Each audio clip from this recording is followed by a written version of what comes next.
Good evening. चलिए, network गया था तो बिल्कुल बंद हो गया था। अब ठीक है, अब कर सकते हैं।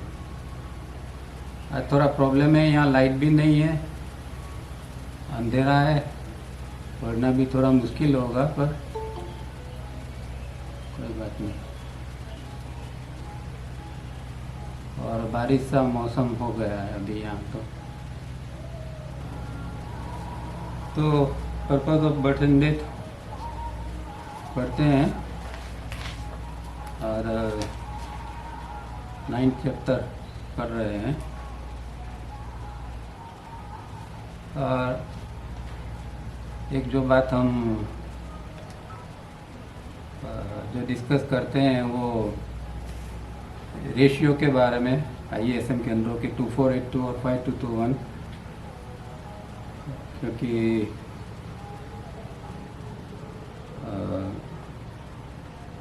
ये जो हमारी स्थिति है अंदर की, अब कई लोग पूछते भी है कि भाई इसकी क्वालिटी क्या है, इसको किस तरह जाना जाए, या लेवल ऑफ बीइंग है, इसको किस तरह जाना जाए। तो इसीलिए ये जो बड़े बड़े पॉइंट है वो 2482 और 5221 जो है वो बताए गए हैं कि जिसके ऊपर से हम जान सकते हैं। पर एक बात तो ये है कि हमारी कंडीशन हमेशा स्थिर नहीं रहती है और अलग अलग समय पर अलग अलग कंडीशन होती है। तो एक मुझे विचार आया कि हमारी प्रेजेंट कंडीशन क्या है वो जानने के लिए एक सरल उपाय ये है कि भाई एक आप YouTube खोल के बैठ जाओ। अब देखो, YouTube के अंदर तो हर प्रकार का मसाला होता है, आपको पॉलिटिक्स से लेके संगीत, क्लासिकल संगीत, गीत, पुराने गीत, नए गीत, फिर अलग अलग प्रकार के डिस्कशंस होते हैं। आवाज नहीं आ रही है। ऑडियो आवाज नहीं आ रही है। Audio is not coming. Hello, अभी आ रही है? ऑडियो नहीं आ रही। હવે આવે છે? ऑडियो હવે આવે છે? તમારો અવાજ હવે આવ્યો। आयो ना? आज से अभी आ रहा है। ठीक है।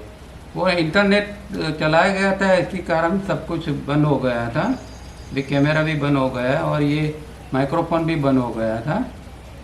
चलिए, अभी सुनाई देता है ना? अभी आ रही। हाँ। ठीक है, ठीक है। तो हम ये बात कर रहे थे purpose of birth and death chapter जो पढ़ते हैं उसके अंदर, और नॉर्मली हम जो हमारी आंतरिक स्थिति क्या है उसके लिए तावरिया जी ने 2 हमें ये डायग्राम्स में दिए हैं, 2482 और 5221। तो इसे हम कहाँ है वो जान सकते हैं, पर एग्जैक्टली फिर भी जान नहीं सकते। अभी प्रेजेंट मोमेंट में हम 2482 के नज़दीक है या 5221 के नज़दीक है, वो कैसे जानेंगे? तो एक प्रेजेंट मोमेंट को जानने के लिए एक सरल तरीका ये भी है कि आप जैसे कि फॉर एग्जांपल आप YouTube खोल के बैठ जाओ और देखो, उसके अंदर तो हर प्रकार का मसाला है। पॉलिटिक्स के लेके हर प्रकार की चर्चा विचारना उसके अंदर होती है, गाने, संगीत और सत्संग भी हमें मिलेगा, फिर तंत्र मंत्र की बातें भी होती है, मोरालिटी की बातें भी होती है, और यहाँ तक कि न्यूड जो होते हैं, न्यूड पिक्चर वगैरह भी होते हैं। तो हमारी इंटरेस्ट कहाँ है, हमारी नज़र कहाँ टिकती है, इसके ऊपर हमारी वर्तमान स्थिति का एक अंदाज आ सकता है। और हालांकि ये स्थिर नहीं है, वो बदलती रहती है, पर फिर भी इतना हम जान सकते हैं कि भाई हमारा अभी प्रेजेंट मोमेंट में किस तरह के अंदर की स्थिति है। तो ये एक चीज़ की जनरल अवस्था क्या है अभी, वो जानने के लिए इस तरह हम प्रयोग कर सकते हैं।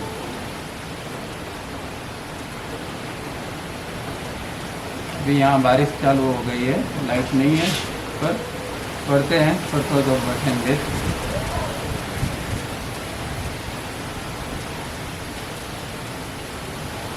लास्ट टाइम हमने जो देखा था और उसके अंदर एक बात देखी थी लास्ट टाइम कि आपकी क्वालिटी किस तरह की है थिंकिंग इंस्ट्रूमेंट की। तो पुअर थिंकिंग इंस्ट्रूमेंट है वो गुड भी हो सकता है, और कई बार जो अच्छा जो थिंकिंग इंस्ट्रूमेंट है डेवलप है वो कभी कभी पुअर भी हो सकता है, बन सकता है। तो ये पेज नंबर 159 के ऊपर हमने लास्ट टाइम पढ़ा था। ठीक है, यहाँ से आगे पढ़ते हैं 159 की 5th लाइन जो है जिसमें नंबरिंग है 1 2 3 4 वो पढ़ते हैं।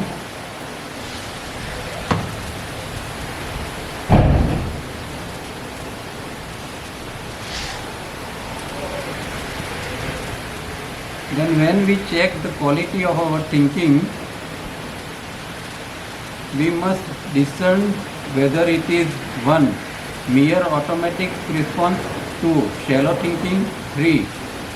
Correct thinking, 4. Logical thinking, 5. Logical and correct thinking, 6. Intuition, or 7. Wisdom. All these shades of understanding are very essential, and in a proper setting, which says Patanjali's guidance of instruction given by word of mouth, one is better placed to make proper progress. अब यहाँ जो thinking instrument की जो हमारी quality है या इसके grade बताए हैं कि किस तरह हमारे थिंकिंग इंस्ट्रूमेंट काम करता है। तो एक नॉर्मल आदमी है, उसका जो थिंकिंग इंस्ट्रूमेंट है वो सिर्फ ऑटोमेटिक रिस्पॉन्स, मतलब जो एक ऑटोमेटिक एक मैकेनिकल हैबिट के रूप में जो हम रिस्पॉन्स देते हैं, इसी प्रकार का थिंकिंग होता है। और ज़्यादातर लोगों का यही प्रकार का थिंकिंग होता है, ऑटोमेटिक, मतलब कि जो कुछ देखा सुना उसका तुरंत हम रिस्पॉन्स दे देंगे। रिस्पॉन्स के बदले में रिएक्शन देते हैं ज़्यादातर। तो किसी ने जिस तरह कहा, अच्छा बुरा कहा, तो हम भी इस तरह उसका अच्छा बुरा करेंगे, या जो प्रकार का ऑटोमेटिक जो ये है रिस्पॉन्स हम देते हैं, तो वो एकदम टोटली मैकेनिकल और आदत के हिसाब से चलती हुई चीज़ है। उसके बाद में आता है शैलो थिंकिंग। शैलो थिंकिंग जो है वो थोड़ा उछला हुआ लाइट थिंकिंग जो चल रही है अंदर अपने आप में, वो शैलो थिंकिंग होती है। फिर करेक्ट थिंकिंग।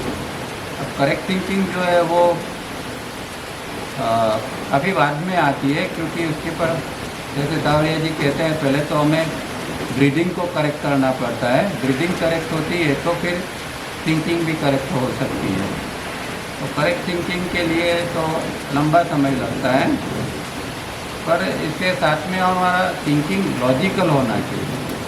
अब लोगों का थिंकिंग देखेंगे, लोग जो बात करते हैं तो सोचने का ढंग है, इसमें लॉजिकल कम होता है, इमोशनल ज़्यादा होता है। हमारा थिंकिंग की एक कमी ये है कि हम ज़्यादा इमोशनली थिंकिंग करते हैं, इसके बदले में हमें लॉजिकली थिंकिंग करना है, रीजनिंग, रैशनली। तो लॉजिकली और रैशनली थिंकिंग करते हैं तो उसके अंदर थोड़ा वजूद होता है। जब इमोशनल लेवल से हम थिंकिंग करते हैं तो उसमें एक खिंचाव आ जाता है और वो थिंकिंग इतना करेक्ट नहीं होता है। उसके बाद है लॉजिकल एंड करेक्ट थिंकिंग। अब लॉजिकल थिंकिंग तो आ गया, उसके साथ में करेक्ट थिंकिंग, दोनों को मिलाना है। लॉजिकल थिंकिंग जो है खास करके बुद्धिजीवी लोग हैं और जिनका व्यवसाय भी ऐसा है, जैसे कि वकील, एडवोकेट्स वगैरह है, तो उनको लॉजिकल माइंड का उपयोग ज़्यादा करना पड़ता है, तर्क ज़्यादा करना पड़ता है। पर इसकी एक बुराई ये भी है कि वो गलत तर्क करके भी गलत को सही साबित करने का प्रयत्न कर सकता है।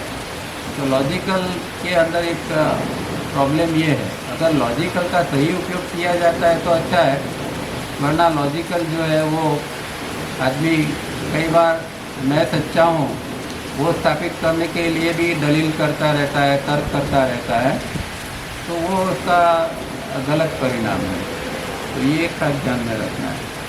पर सही ढंग से लॉजिकल हम उपयोग करते हैं और साथ में करेक्ट थिंकिंग होती है तो एक अच्छी भूमिका है थिंकिंग इंस्ट्रूमेंट की। और उसके बाद में आता है इंट्यूशन। अब इंट्यूशन बहुत ऊंची स्थिति है। हालांकि ब्रेन जब काम करना बंद कर देता है तभी हम इंट्यूशन को झेल सकते हैं। इंट्यूशन तो मिलती रहती है, पर जब तक विचार चालू है तब तक हम इंट्यूशन को पकड़ नहीं सकते हैं। तो पहली ज़रूरत ये है कि हम विचार कितने कम कर सकते हैं, शांत कर सकते हैं, तो ही हम इंट्यूशन को पकड़ सकेंगे। हाँ, कभी एक बार ऐसा होता है कि विचारों के बीच में भी कई बार एक इंट्यूशन की झलक आ जाती है और कुछ थोड़ा सा कुछ समझ में आ जाता है। तो क्लियर कट इंट्यूशन का लाभ लेना है तो हमें ज़्यादा से ज़्यादा विचारों को कम स्थिति में रखना चाहिए। और लास्ट में विजडम माने प्रज्ञा। तो विजडम जो है वो बहुत ऊंची स्थिति है, अंतिम स्थिति जैसे है कि अब एक प्रज्ञा के साथ व्यक्ति जी रही है, हर समय वो प्रज्ञा के साथ है और उसका जो दर्शन है, परसेप्शन है, वो बिल्कुल बदल जाता है जब विजडम आता है।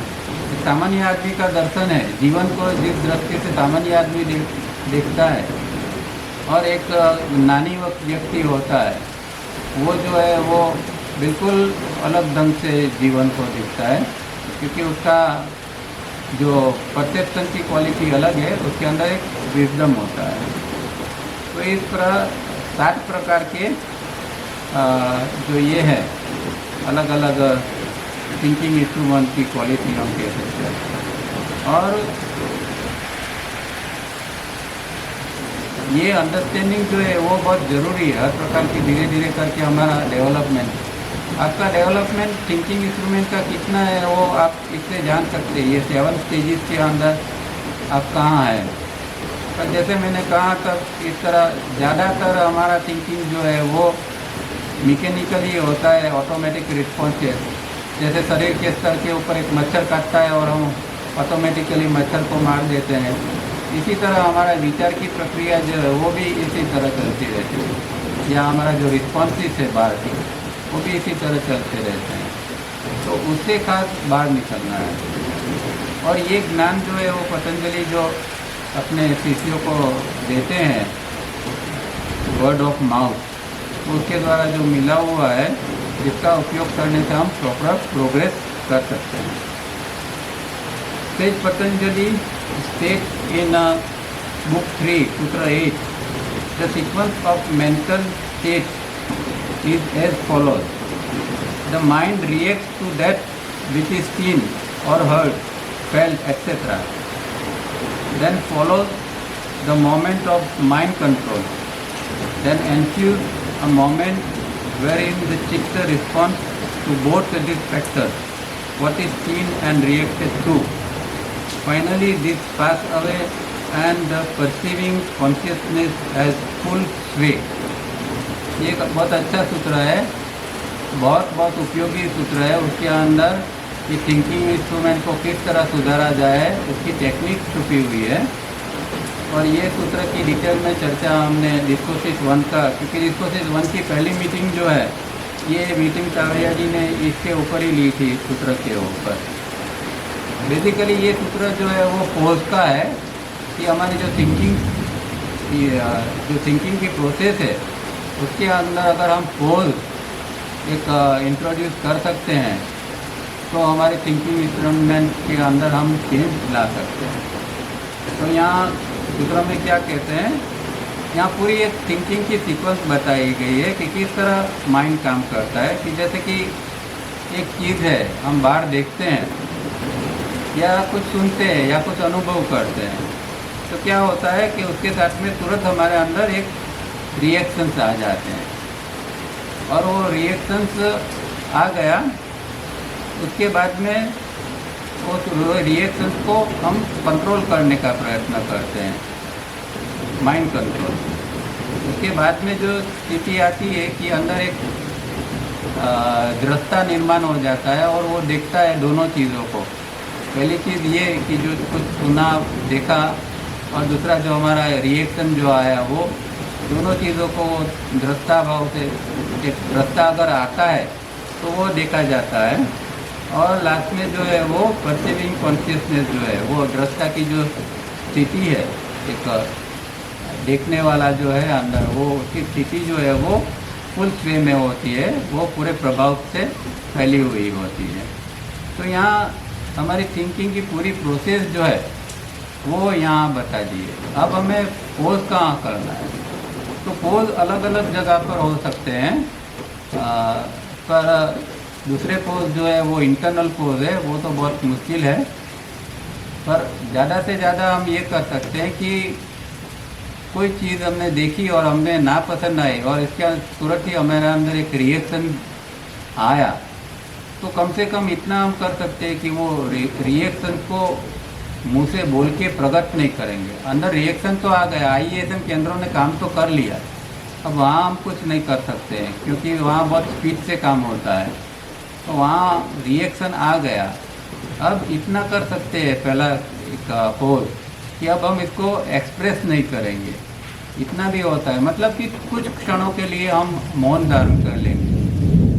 ये बात तो हम घर में भी इसकी तो प्रैक्टिस कर सकते हैं, क्योंकि घर में ऐसा अक्सर होता रहता है कि कोई कुछ कहता है, उसके सामने हम तुरंत कुछ कह देते हैं। तो हमें तय करना है कि भाई कोई कुछ कहे तो हमें तुरंत जवाब नहीं देना है, थोड़ा एक थोड़ी क्षण को पास हो जाने देंगे। ये एक हैबिट बनाना बहुत ज़रूरी है, क्योंकि एक मैकेनिकल हैबिट जो बन गई है उसको तोड़ना बहुत ज़रूरी है, और उसको तोड़ने के लिए उसके काउंटर में हमें कुछ करना पड़ेगा। तो कि इसके काउंटर में यही हो सकता है कि हम उसको जो है वो एक इस तरह की नई एक हैबिट डाल दें कि कोई कहे तो हम तुरंत उसके ऊपर रिएक्ट नहीं करेंगे, थोड़ी देर के बाद जो जवाब देना है वो दे पाएंगे। तो इस तरह हम पोज की टेक्निक का उपयोग करते हैं। ये इसीलिए भी ज़रूरी है कि जो हमारा विचार प्रवाह जो है वो इतना स्ट्रॉन्ग होता है और इतना फोर्सफुल होता है कि नॉर्मल कोर्स में हम उसके ऊपर काम करते ही नहीं है और किया भी नहीं होता है।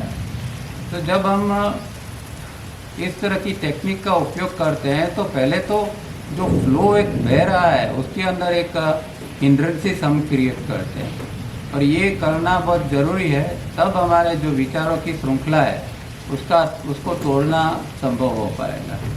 तो इसीलिए सावरिया जी ने पोज की टेक्निक को बहुत महत्व दिया है, और आगे भी उसके बारे में जो सूत्र आते हैं उससे हम और समझ सकते हैं। जैसे कि ये एक पहला सूत्र है, उसके अंदर ये चीज़ बताइए, अब उसके आगे दूसरा सूत्र भी उसके कनेक्शन में ही है।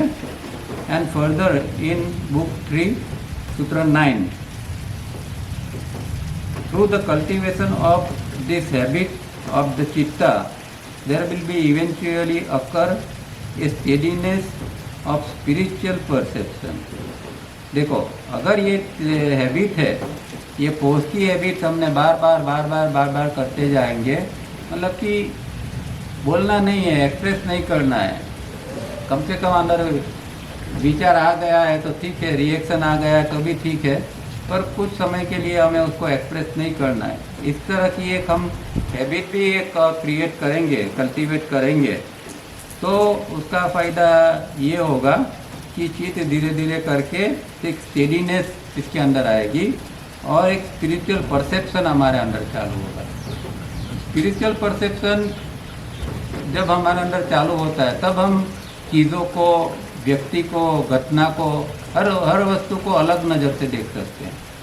एक नॉर्मल कोर्स में हमारा थिंकिंग होता है वो एक सामान्य थिंकिंग होता है, पर अगर स्पिरिचुअल परसेप्शन चालू हो गया तो वही व्यक्ति, वही चीज़, उन सारी चीज़ों के प्रति हमारा देखने का ढंग है, रवैया है, दृष्टि है, वही बदल जाएगी। तो ये एक दूसरा फ़ायदा है कि इस पोज की टेक्निक को हमें कल्टीवेट करना बहुत ज़रूरी है। और उससे आगे और एक सूत्र है इसके कनेक्शन में, the establishing of this habit over a period of cultivation and the restraining of the mind, that is coming of the thinking instrument from the thought form making tendency result eventually in the constant power to contemplate.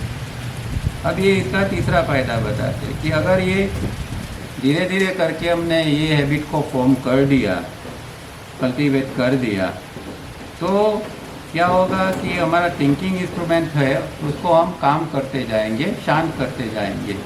तो शांत करने के लिए जो कुछ practice करते हैं उसके द्वारा इसको एक बार शांत किया जाता है, और उसमें ये पोज का भी हम बार बार उपयोग करते हैं। पोज में ऐसा नहीं है कि कोई चीज़ बाहर घटित होती है और उसके रिस्पॉन्स में ही हमें पोज करना है। हम अकेले बैठे हैं और एकदम विचार जोर से चल रहा है, तो वहाँ भी हम पोज को कर सकते हैं कि भाई मैं अभी क्या विचार कर रहा था। वहाँ हम थोड़ी क्षण के लिए रुक जाते हैं और विचारों को थोड़ा शांत करने का प्रयत्न कर सकते हैं। तो पोज का मतलब ये सिर्फ नहीं है कि कोई किसी ने कुछ कहा और हमने कुछ उसको कहा उसके बाद वहाँ पोज करना है, इतना नहीं है। हमारे अंदर जो है, जब हम विचारों की प्रक्रिया चल रही है तो वहाँ भी हम पोज कर सकते हैं। जैसे कि आपका ड्रिफ्टिंग चल रहा है, तो ड्रिफ्टिंग का आपको आइडिया आया, तो आप वहाँ भी पोज कर सकते हैं। इस तरह हम पोज का उपयोग हर जगह पर कर सकते हैं।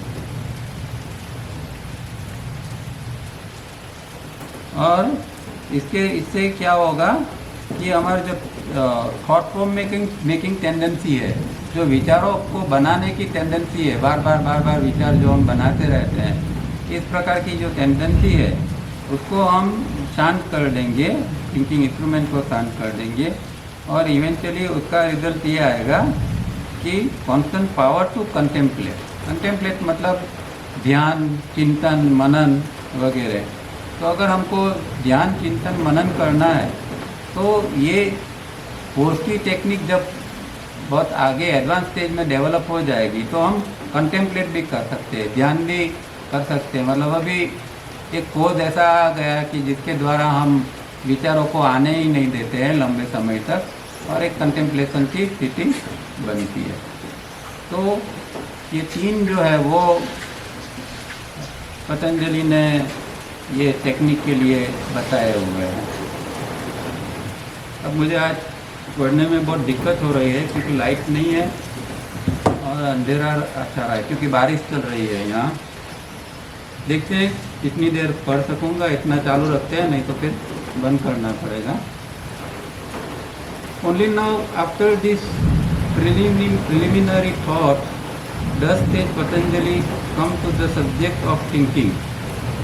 We human beings of our present age talk proudly of the 20th century, but on the cosmic clock it is not even a few moments, and how primitive our thinking is will become obvious if we apply the various formulas he has given. तो पतंजलि ने जो फिर उनकी जो real thinking की technique है उसके ऊपर तो ये सारी इस तरह पोज करते करते हम पोज की टेक्निक कल्टीवेट करते करते हम एक थिंकिंग इंस्ट्रूमेंट को ठीक ढंग से काम करना चालू करते हैं, तब हम करेक्ट थिंकिंग के ऊपर आते हैं। और आज हम 20th सेंचुरी में बहुत प्राउडली कहते हैं कि भाई हम तो 20th सेंचुरी वाले एडवांस लोग हैं, पर एक हम जानते नहीं हैं कि ये जो समय की जो चक्कर चल रहा है वो समय का चक्कर इतना वाइड है। हम जो पृथ्वी पर समय चल रहा है 20th सेंचुरी या 19th सेंचुरी, 21st सेंचुरी, इसको इतना महत्व देते हैं। ब्रह्मांड के स्केल के ऊपर ये कुछ भी नहीं है, क्योंकि एक ब्रह्मांड की क्लॉक एक अलग चल रही है, कॉस्मिक क्लॉक, और उसके अंदर तो एक पूरी सेंचुरी जो है वो कुछ मिनटों की भी नहीं हो सकती है, क्योंकि वहाँ का जो एक टाइम का ये अलग है। यहाँ पृथ्वी पर हमारा ये सेकंड, मिनट, आवर्स ये सब चल रहा है, तो ब्रह्मांड में इस तरह की समय की गिनती नहीं होती है। तो वहाँ तो जो ये है वो एक एकदम अलग स्थिति में है, और वहाँ जो है वो हम इसको ये एक बहुत सामान्य स्थिति हम कह सकते हैं, एक प्रिमिटिव जिस तरह की हमारी थिंकिंग होती है, इस तरह का इसको हम कह सकते हैं। Our present thinking is nothing more than automatic reflex action. Example, if a bee were to sting us, our hand automatically slaps that spot on the body, or someone says something, we get red in the face, we retort sharply or slap the person. तो ज़्यादातर तो हमारा जो है वो thinking, present में जो thinking है वो एक ऑटोमेटिक रिफ्लेक्स एक्शन जैसा ही है। और इसका एग्जांपल ये यहाँ देते हैं कि जैसे कोई मच्छर या मक्खी कोई चीज़ हमें काटती है, तो हम तुरंत हाथ से उसको उड़ा देते हैं या हाथ से उसको मार डालते हैं। इसी तरह कोई व्यक्ति हमें कुछ भला बुरा कहते हैं तो हमारा मुंह फूल जाता है, ऐसे लाल हो जाता है, और उसको कुछ सुना देते हैं कड़वे में, या फिर कई बार तो व्यक्ति दूसरे को एक चांटा भी मार देती है, थप्पड़ भी मार देती है। इस तरह भी होता है, हम देखते हैं रास्ते पर जब जाते हैं तो लोगों को इस तरह बिहेव करते हम देखते हैं। इट रिक्वायर्स नो रीजनिंग और logic, thus is our so-called 20th century thinking। अब दिस थिंकिंग तो हमें बहुत प्राउड करते हैं कि हम तो 20th सेंचुरी के, ये जो है वो हमारा आज का जो है वो इस तरह का so-called जो ऑटोमेटिक रिफ्लेक्स एक्शन जैसा ही हमारा रिस्पॉन्स होता है। इसके अंदर कोई रीजनिंग नहीं होती है, ना कोई लॉजिक होता है। Fully 95% of the people all over the world indulge in this type of thinking all the time, and the other 5% on hardly a few occasions do not think like this. We have never been taught in school this very important subject of correct thinking, because we, being human, assume that we alone, perhaps in all existence, can think. हम मानते हैं कि ये पूरे अस्तित्व के अंदर एक हम मनुष्य जाति है जो सोच सकती है, दूसरे लोग जो है वो कोई दूसरी प्रजाति है या दूसरे जीव जंतु है वो कोई सोचते नहीं है। और हम मानते हैं कि हम ही एक अकेली प्रजाति ये पर पूरे ब्रह्मांड में है और कोई प्रजाति हो नहीं सकती, जैसे आज साइंस मानता है।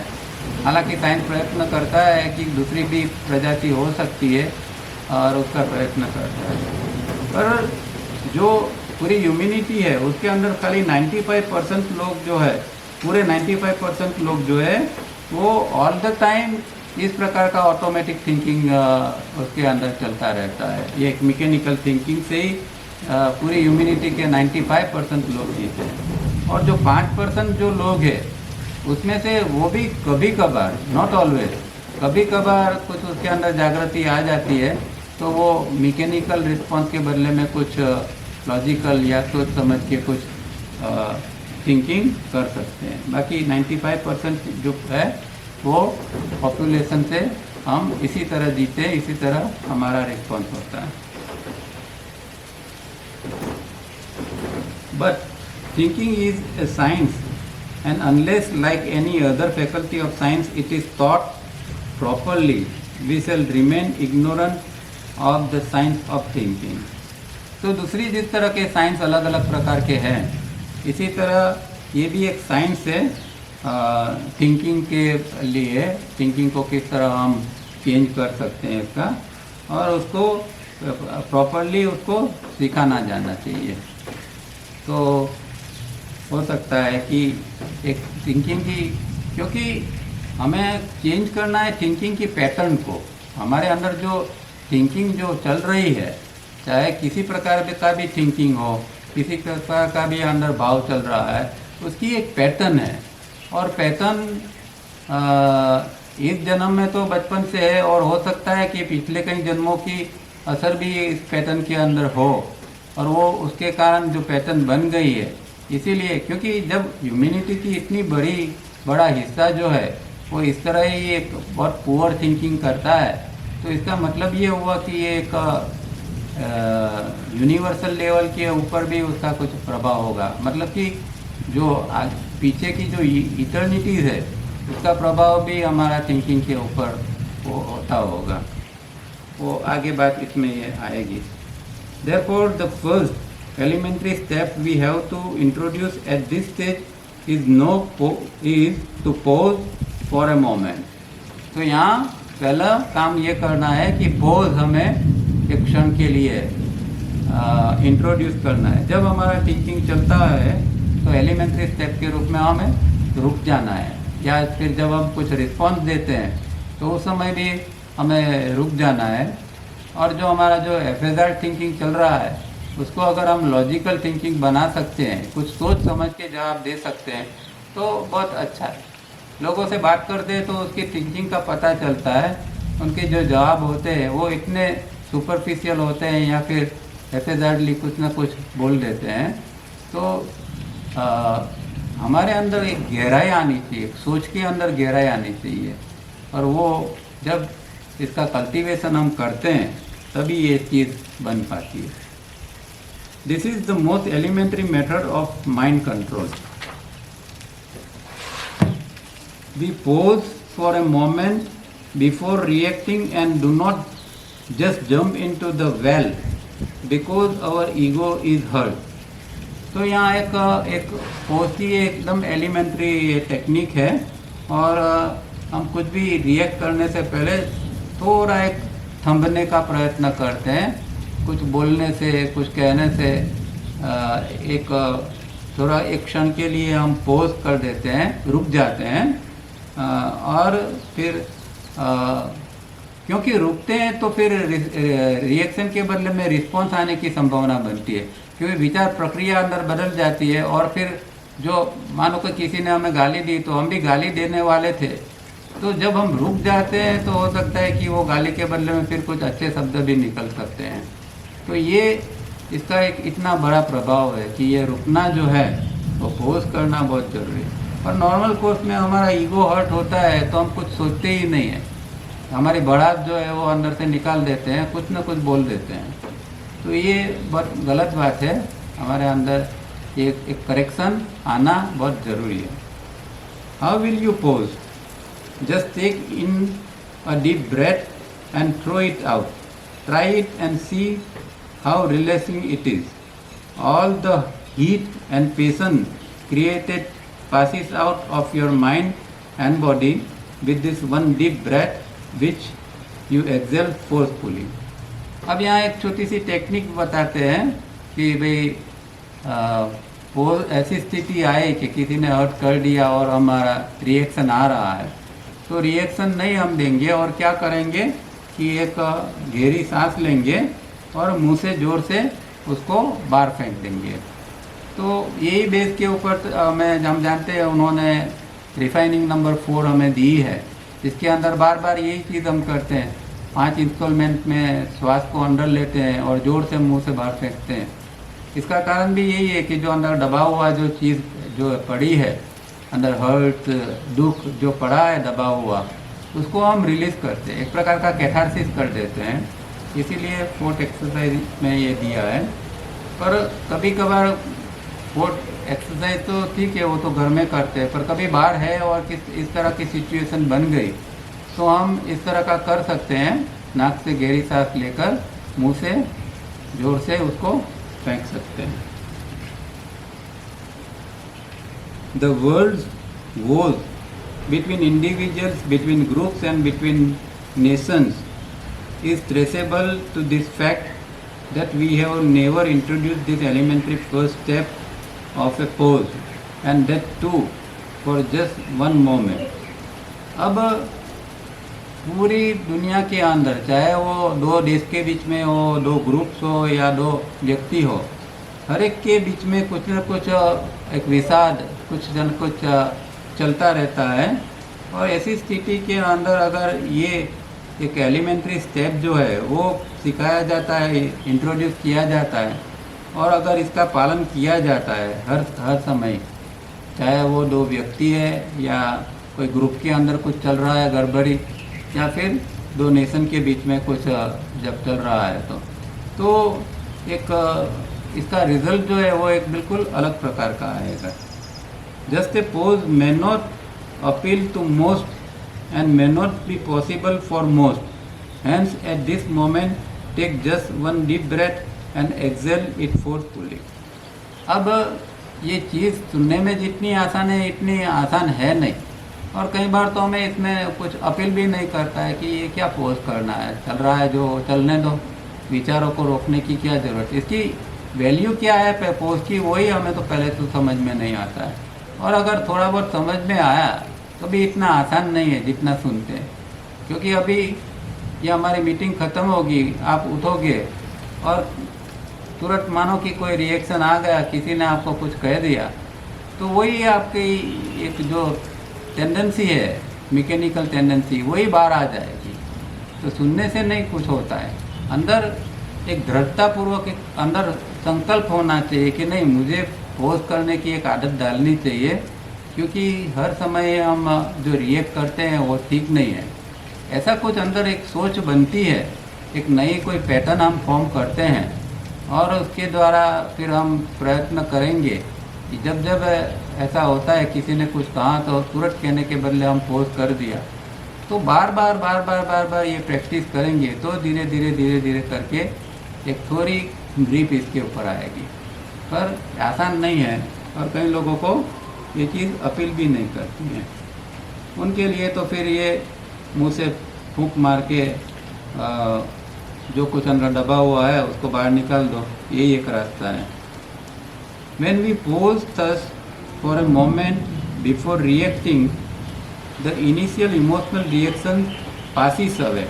Not that we become angels, but the white heat that is built up in our first reaction cools off and is then much less. तो इससे क्या फ़ायदा होगा कि जब हम इस तरह पोज करते हैं तो हमारा जो एक ज़ोर से इमोशनल रिएक्शन आने वाला था, कम से कम वो थोड़ा ढीला पड़ जाता है, और अंदर एक जो हीट एक जनरेट हो गई है उसको हम पोज करने से थोड़ी शांत कर सकते हैं। और जब फिर हमें जब कुछ कहना होगा तो उसका एक यही बदल गया होगा, उसका जो नेचर है वही बदल गया होगा, दूसरे ढंग से हम वही चीज़ को फिर हम कह सकेंगे। तो पोज का इतना बड़ा, अगर पोज दुनिया में सब लोग करने लगे तो मुझे लगता है कि कोई झगड़े की कहीं पर भी अवकाश ही नहीं पैदा होता है। झगड़ा होता है इसीलिए कि हमारा तुरंत ऑटोमेटिक रिस्पॉन्स आ जाता है, एक रिएक्शन आ जाता है। अगर ठहराव अंदर आ गया सोच के अंदर, कुछ करने के अंदर, तो कोई झगड़ा का कारण क्या बनेगा, उसकी सोच ही बदल जाएगी। जैसे पोज किया, सोच ही बदल गई, अब उसको झगड़ा करने की इच्छा होगी तो भी वो फिर झगड़ा नहीं कर पाएगा। तो पोज इतनी इम्पोर्टेंट चीज़ है कि अगर कर सकते हैं तो इससे अच्छा कुछ नहीं है। और कुछ सालों तक हम एक्सरसाइज वगैरह मेहनत करके हम जो स्थिति लाते हैं, अगर पोज की एक अच्छी तरह हमने प्रैक्टिस कर ली तो बहुत अच्छा कमान हमारा माइंड के ऊपर हम ला सकते हैं।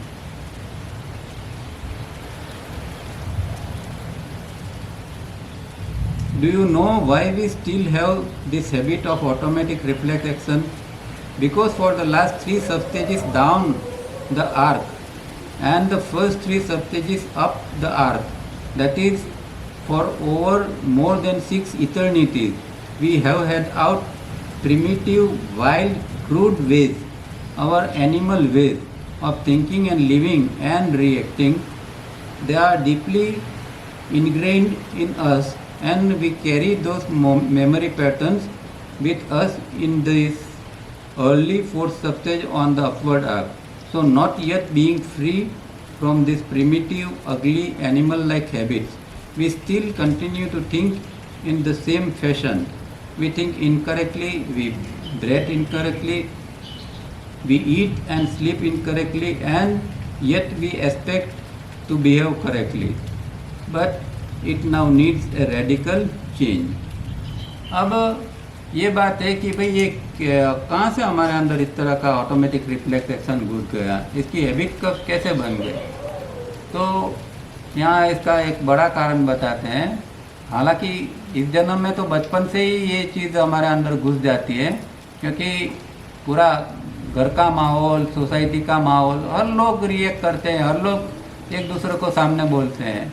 अब तो पहले के ज़माने में तो बड़ों को की थोड़ी इज्जत की जाती थी, बड़ों के सामने बोलते नहीं थे। अब तो ऐसा कुछ रहा नहीं है, बड़ा हो या छोटा कोई भी मुंह फाट बोलने लगता है। और इस प्रकार का जो एक रिएक्शन है वो बच्चे भी देखते हैं और बच्चे भी यही सीख जाते हैं। तो बच्चे को भी घर में फिर इस तरह का एक ऑटोमेटिक रिफ्लेक्स एक्शन देने लगते हैं।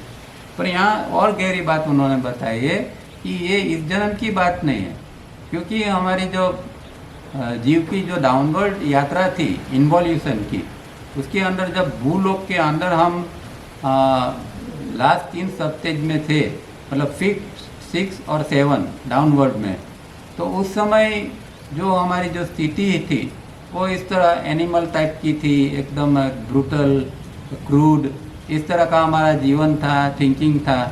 तो उस समय की पैटर्न जो है वो अब भी हमारे अंदर पड़ी है। और उसके बाद में नारीर से होके हम जब अपवर्ड आर्क में आते हैं और भूलोक के सब स्टेजिस 1, 2, 3 में आ गए और उसके बाद में आज 4th में आ गए हैं, तो उस समय भी मतलब कम से कम 6 इटर्निटीज ये जो है वो इस प्रकार की अंदर हमारे अंदर ये इसकी हैबिट बनी हुई है। 6 इटर्निटी से जो चीज़ बनी है वो रातों रात कैसे जाएगी? इसके लिए अगर करना भी है तो बहुत मेहनत करनी पड़ेगी, क्योंकि ये रिएक्शन की जो प्रक्रिया है, जैसे कोई अंदर इनबिल्ट प्रोग्रामिंग हो गया, इस तरह हमारे अंदर हो गया है और हम चाहे न चाहे इस तरह का हम रिएक्शन देते हैं। तो बहुत कॉन्शियस रहना पड़ता है और कुछ नियम बनाने पड़ते हैं, कुछ प्रयत्न करना पड़ता है, तो हो सकता है कि ये इस तरह की हम मैकेनिकल टेक्निक से मुक्ति पा सकें। और ये एक और दूसरी बात ये है कि एक हमारा जो थिंकिंग जो है वो इनकरेक्ट है, हमारा ब्रीदिंग इनकरेक्ट है, खाना पीना सोना सब इनकरेक्ट वे में है, और हम चाहते हैं कि हमारा बिहेवियर जो है वो करेक्ट रूप में हो, हम रिएक्शन के बदले में रिस्पॉन्स दे सके। वो कैसे संभवित है?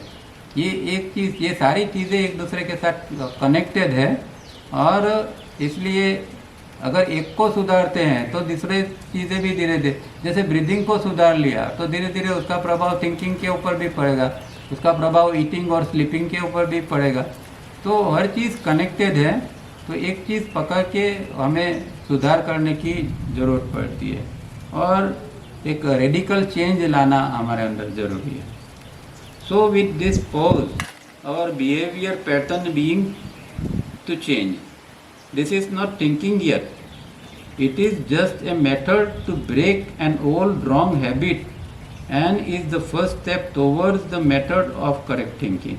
And in the 2 sutras that follows, Sage Patanjali tries to emphasize the necessity at first to cultivate this habit painstakingly, for the pose has not yet become our memory pattern, and what is not a memory pattern is not a habit, and for some time to resolve to do it consciously. अब ये जो है वो इतने pose की technique हम करते हैं, तो इसका मतलब ये नहीं कि अभी हमारा एक हमने थिंकिंग के ऊपर काम चालू हो गया, मतलब हमारा करेक्ट थिंकिंग हो गया। थिंकिंग के ऊपर काम तो चालू हो गया है, थिंकिंग के अंदर सुधार भी आ सकता है, पर ये करेक्ट थिंकिंग जो है वो बहुत ऊंची एक स्थिति की बात है, तो वो अभी आना बाकी है। यहाँ तो हम क्या करते हैं कि एक जो हमारी एक पुरानी जो एक हैबिट है उसको हम तोड़ने का प्रयत्न करते हैं। जिस तरह एक मैकेनिकल थिंकिंग चल रहा है, मैकेनिकल रिएक्शन आ रहा है, उसको तोड़ने का एक प्रयत्न है। तो पोज का एक उपयोग हम इसलिए करते हैं कि ये पुरानी हैबिट को हम तोड़ सकें।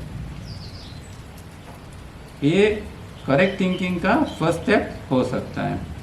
और दूसरे जो 2 सूत्र हमने इसमें देखे हैं कि पोज टेक्निक को, माइंड कंट्रोल को किस तरह कल्टीवेट करना है, उसको बड़ी जहमत से खास उसको करना चाहिए और एक नई हमें मेमोरी पैटर्न बनाना चाहिए। जो पुरानी पैटर्न है उसको तोड़ के हमें नई पैटर्न अगर हम बनाएंगे तो फिर जो ये हैबिट की पुरानी पैटर्न निकल जाएगी और नई पैटर्न फिर काम करनी चालू हो जाएगी, तो फिर रिएक्शन आना बंद हो जाएगा। और ये सारी चीज़ें हमें कॉन्शियसली और बहुत ध्यान से मेहनत से करना पड़ता है। It then forms a memory pattern, and when this habit is established, the old habit of automatic reflexation is broken. Yet it is not correct thinking still. Later we shall learn its practice and advanced method. तो नई pattern बन गई तो फिर धीरे धीरे करके जो पुरानी ऑटोमेटिक रिफ्लेक्सेशन की जो पैटर्न है वो टूटती जाएगी। पर फिर भी यहाँ बार बार कहते हैं कि अभी भी ये करेक्ट थिंकिंग नहीं है, अभी भी थिंकिंग करेक्ट तो बाकी है, और उसके लिए कुछ एडवांस मेथड जो है उसका उपयोग किया जाता है, वो बाद में वो बताएंगे। अभी बैटरी लेके मुझे पढ़ना पड़ रहा है क्योंकि एकदम अंधेरा हो गया है, तो थोड़ा 5 मिनट पढ़ लेते हैं।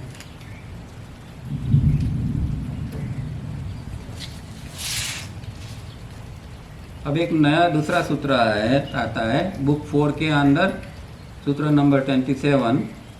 Through force of habit, inertia और तमस that is inherent in the matter of mind and body. However, the mind will reflect other mental impressions, drift during a certain line of thinking, and perceives object of sensuous perception.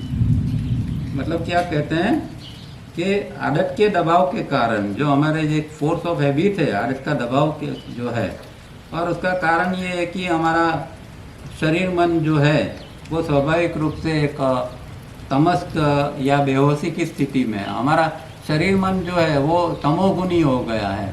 हमारा शरीर मन के अंदर सत्वगुण अभी हमने प्रकट नहीं किया है। तो ऐसी स्थिति में आदत के कारण जो हम करते हैं, और फिर मन की दूसरी मानसिक जो छायाओं का प्रतिबिंब जो होता है, जिसको दृष्टि देखना वगैरह, और इंद्रिय सुख के विषयों का अनुभव करें। तो इस तरह इसके अंदर कहने का मतलब ये है कि जब विचार प्रक्रिया चलती है तब आदत के कारण ड्रिफ्टिंग भी हो जाती है। अभी आप कुछ सोच रहे हैं और अचानक ड्रिफ्टिंग हो गई, और आपका जो विषय था, जो डिस्कशन अंदर चल रहा था या एक सब्जेक्ट था, उसके ऊपर से आप उतर जाएंगे और दूसरी चीज़ को सोचना चालू करेंगे। तो ये जो ड्रिफ्ट आई, और ड्रिफ्ट के कारण क्या है कि हमारे दूसरे मानसिक ख्याल भी उसके अंदर बदल जाएंगे। पहले जो ख्याल था उसके बदले में ड्रिफ्ट के ख्याल कुछ और चालू हो जाएगा, और इस ड्रिफ्ट से इंद्रिय जन्य विषयों का सुख का अनुभव होगा। अब ड्रिफ्टिंग हो गई और ऐसा सब्जेक्ट पर हम चले गए कि जहाँ इंद्रिय जन्य सुख का अनुभव हमें होता है, ऐसे कुछ सोच में आ गया, तो वहाँ इस तरह का जो आदत के कारण इस तरह का जो थिंकिंग बन रहा है, और फिर ड्रिफ्ट वगैरह के कारण ये अंत में हमें इस तरह का अनुभव होता है। जैसे कि विचार चल रहा है, तो यहाँ जो ये कहा है ना सेंशियस परसेप्शन, तो कोई विचार चल रहा है और उसके बाद में अचानक कोई खाने की चीज़ याद आ गई और खाने का मन हो गया, तो एक सेंशियस परसेप्शन अंदर आ गया, और इस तरह हमारे अंदर अलग अलग टाइम के ऊपर ड्रिफ्ट के अंदर इस तरह होता है।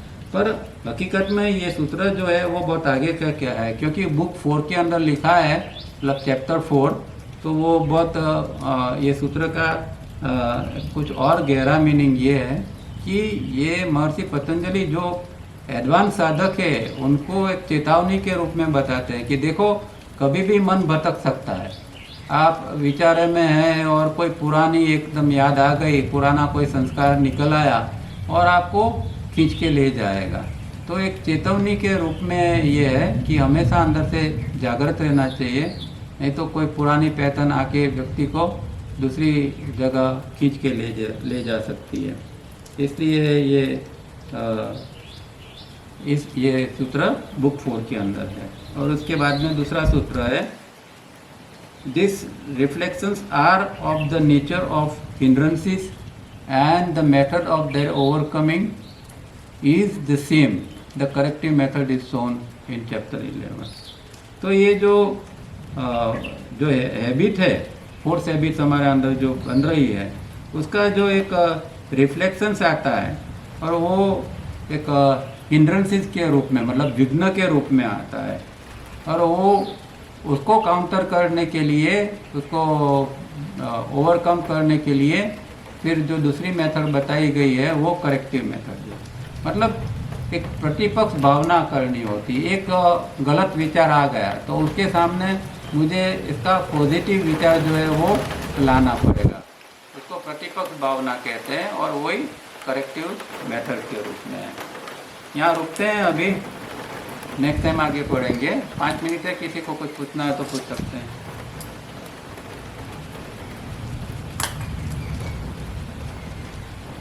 अच्छा, काफ़ी डिस्टर्बेंस रहा, बोलिए कुछ पूछना है? राजू भाई पूछना है कुछ? सर। हाँ जी, हाँ बोलिए। सर, दो एक तो है कि इंटरनेट बोले कि टाइम कितना होगा उनके, एक साल, एक लाख साल और या 50,000 साल।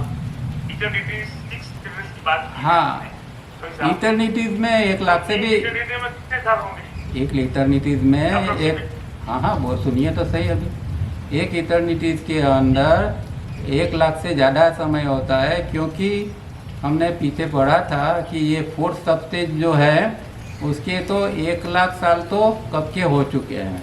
तो हमारा फोर्थ सबस्टेज में अब हम कितने पहुँचे, आधे पहुँचे, कहाँ पहुँचे वो तो पता नहीं है, पर 1 लाख साल तो कब के हो चुके हैं।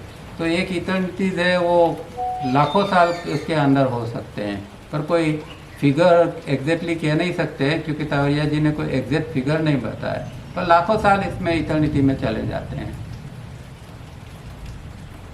युगों की बात करते हैं सब, युगों की बात है। हाँ वो सब एक, हाँ वो हमारा जो पुराना वो हमारा एक मैथमेटिक्स है, इंडियन ईस्टर्न मैथमेटिक्स। इसके अंदर जो काल की गणना है, काल की गणना चतुर्युगी साइकिल्स में अंदर बहुत वो गहरा है। एक पहले के लेक्चर में हमने लिया था कि क्या क्या इसमें आता है, अभी तो मैं हाँ भूल गया हूँ, पर चतुर्युगी ये 4 युग की साइकिल है। इस तरह की 72 साइकिल्स होती है, तब एक मनवंतर बनता है, और मनवंतर से हाँ, और उससे आगे ब्रह्मा का एक दिन होता है, और बहुत सारा, बहुत ये है, हमारे दिमाग में नहीं जा सके इतना ये चीज़ है। ठीक है, मैं सब यही कनेक्ट कर रहा था कि ये मनवंतर और ये मेरे ख्याल से कुछ उसका कोई कनेक्शन है, ये बात नहीं और मनवंतर की बात। हाँ हाँ हाँ बिल्कुल है। ये इटर्निटीज में है तो वो तो कितने युग चले जाते हैं पता नहीं है, बहुत सारे युग चले जाते हैं, क्योंकि एक सिर्फ कलयुग है वो 4,32,000 साल का तो होता है, और उससे ज़्यादा तो और ऊपर के युग होते हैं। तो इसकी गिनती वो तो बेहिसाब ये गिनती है। ठीक है।